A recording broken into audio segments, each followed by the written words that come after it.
SN2 mechanism, यहाँ पे carbon के पास जो है यहाँ पे ऑर्बिटल है और यहाँ भी ऑर्बिटल है, इसका ऑर्बिटल इस कार्बन के साथ अगर हम बात करें तो इसका एक्स का जो ऑर्बिटल है पी के साथ ओवरलैपिंग कार्बन के साथ, और यहाँ पे जो इनकमिंग न्यूक्लियोफाइल है ये आके इसके साथ बॉन्ड बनाना चाहता है, और जब जब बॉन्ड इसके साथ बनाएगा तो ये बॉन्ड टूटेगा। तो यहाँ पे जो बॉन्ड बनना बॉन्ड टूटना साइमल्टेनियस प्रोसेस होता है, और यहाँ पे ट्रांजिशन स्टेट का फॉर्मेशन होता है। That transition state decide the product की यहाँ पे प्राइमरी जो हाईलाइट होगा वो फास्ट रिएक्शन देगा, क्योंकि वहाँ पे ट्रांजिशन स्टेट बहुत ज्यादा स्टेबल होती है और ट्रांजिशन स्टेट नेगेटिव होती है। यहाँ पे क्या देखिए ट्रांजिशन स्टेट जो है कैसी है, यहाँ पे नेगेटिव है, तो यहाँ पे प्राइमरी जो ट्रांजिशन स्टेट होगी ज्यादा स्टेबल होगी as compare to secondary tertiary. तो order of reactivity for SN2 reaction हमेशा क्या होता है, जस्ट रिवर्स होता है SN1 मैकेनिज्म के। तो यहाँ पे आपको इसको याद रहेगा।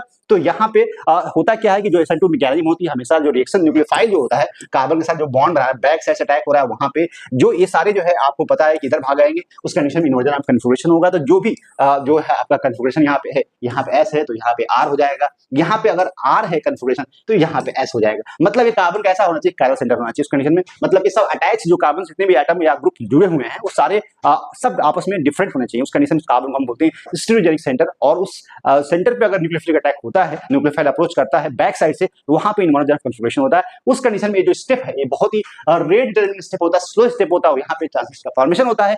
This transition state stabilise negative charge negative transition state होती है और ये डिसाइड करेगी प्रोडक्ट। तो यहाँ पे आपको इतना याद रखना। तो रिएक्टिविटी आपको पता प्राइमरी सेकेंडरी टर्शियरी, और यहाँ पे rate of SN2 reactions depend on the strength of the attacking nucleophile. अगर न्यूक्लियोफाइल बहुत स्ट्रांग है तो वहां पे सबसे रेट फास्ट होगा। अगर हम बात करते हैं वाटर की और यहाँ पे OH माइनस की, तो यहाँ से कौन फास्ट प्रोडक्ट देगा, रिएक्टिविटी किससे ज्यादा होगी, तो OH minus good nucleophile as compare to water. तो यहाँ पे कह सकते हैं कि आसानी से पोलराइज होगा, आसानी से बॉन्ड बनाएगा कार्बन के साथ में, इसलिए यहाँ पे रेट ऑफ न्यूक्लियोफिलिक सबसे यहाँ पे फास्ट होगा, क्योंकि स्ट्रॉन्ग न्यूक्लियोफाइल है as compare to water. Okay चलिए,